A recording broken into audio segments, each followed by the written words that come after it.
Di awal tayangan kita diperlihatkan peta Baghdad dan Irak. Ada apa sebenarnya di sana? Iya, di sana memang asal-usul kisah yang akan kita bicarakan sekarang. Di negeri Baghdad inilah tempat bermukimnya seorang wali Allah, yang ketenarannya tidak diragukan lagi, sikap dan akhlaknya benar-benar mencerminkan sifat Nabi Muhammad. Nama lengkapnya adalah Abu Abdillah, Ahmad bin Muhammad bin Hambal Asy-Syaibani, atau lebih dikenal Imam Hambali. Ia dilahirkan di ibu kota Kekhalifahan Abbasiyah, Baghdad, Irak, tahun 164 Hijriah atau bertepatan tahun 780 Masehi. Dikala usianya sudah memasuki usia tua, entah mengapa ia ingin sekali mengunjungi kota Irak, padahal di sana beliau tidak ada janji apa-apa.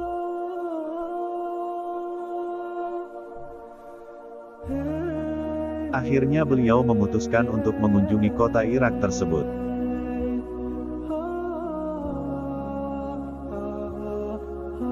Sementara di kota Irak tersebut, ada seorang pemuda miskin yang rumahnya berdekatan dengan masjid.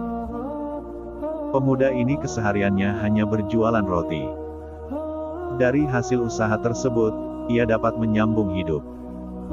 Pria ini juga dikenal sangat tekun beribadah. Maka tak heran, jikalau ia sosok yang sangat dicintai langganannya. Senja sudah berganti malam, nampak sosok pria berjalan dengan ontanya dalam sahih sayup malam. Beliau merupakan sosok pria yang kita bicarakan di awal cerita tadi. Jam sudah menunjukkan pukul 8 malam. Sosok pria tadi singgah di satu masjid untuk salat Isya berjamaah. Masjid inilah sebagai ikon kota Irak pada saat itu. Yang artinya pria ini sudah sampai di tempat yang ia idam-idamkan.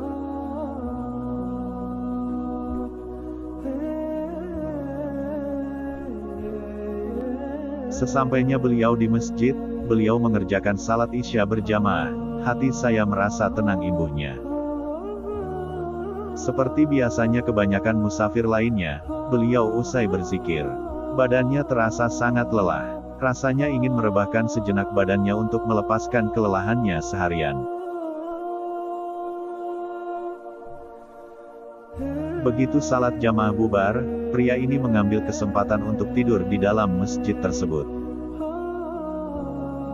Di tengah sang imam menikmati istirahatnya, tiba-tiba marbot masjid datang menemui Imam Ahmad sambil bertanya, "Kamu mau ngapain di sini, Syaikh?" Marbot tidak tahu kalau beliau adalah Imam Ahmad.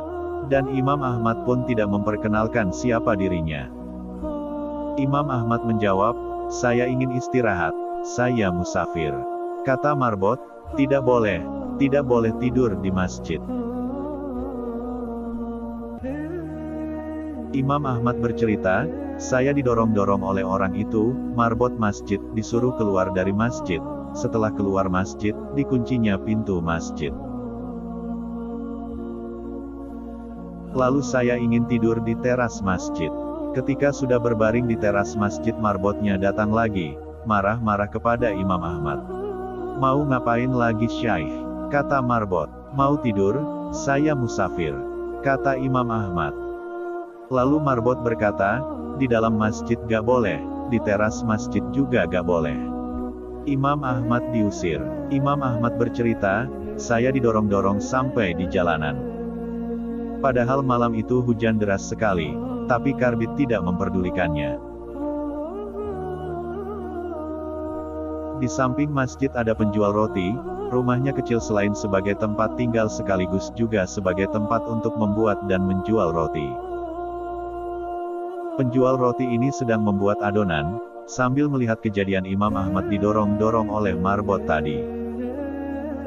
Ketika Imam Ahmad sampai di jalanan, penjual roti itu memanggil dari jauh, "Mari Syaikh, Anda boleh nginap di tempat saya punya tempat, meskipun kecil." Kata Imam Ahmad, "Baik." Imam Ahmad masuk ke rumahnya, duduk di belakang penjual roti yang sedang membuat roti, dengan tetap tidak memperkenalkan siapa dirinya, hanya bilang sebagai musafir. Penjual roti ini punya perilaku khas, kalau Imam Ahmad mengajaknya bicara, dijawabnya. Kalau tidak, dia terus membuat adonan roti sambil terus-menerus melafalkan istighfar, astagfirullah. Saat memberi garam, astagfirullah. Memecah telur, astagfirullah. Mencampur gandum, astagfirullah. Dia senantiasa mengucapkan istighfar, sebuah kebiasaan mulia.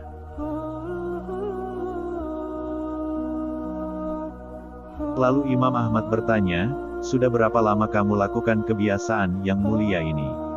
Orang itu menjawab, sudah lama sekali Syaikh, saya menjual roti sudah 30 tahun, jadi semenjak itu saya melakukannya. Imam Ahmad bertanya lagi, apa hasil dari perbuatanmu ini? Orang itu menjawab, lantaran wasilah istighfar, tidak ada hajat atau keinginan yang saya minta, kecuali pasti dikabulkan Allah. Semua yang saya minta ya Allah, langsung diijabah. Lalu orang itu melanjutkan, semua dikabulkan Allah kecuali satu, masih satu yang belum Allah beri. Imam Ahmad penasaran lantas bertanya, apa itu? Kata penjual roti itu, saya minta kepada Allah supaya dipertemukan dengan Imam Ahmad. Seketika itu juga Imam Ahmad bertakbir, Allahu Akbar. Allah telah mendatangkan saya jauh dari Baghdad pergi ke Basrah dan bahkan sampai didorong-dorong oleh marbot masjid sampai ke jalanan ternyata karena istighfarmu. Ia pun langsung memeluk dan mencium tangan Imam Ahmad sambil bertasbih dan mengucap syukur, Subhanallah, Alhamdulillah. Rasulullah pernah bersabda, siapa yang menjaga istighfar, maka Allah akan menjadikan jalan keluar baginya dari semua masalah dan Allah akan berikan rizki dari jalan yang tidak disangka-sangkanya.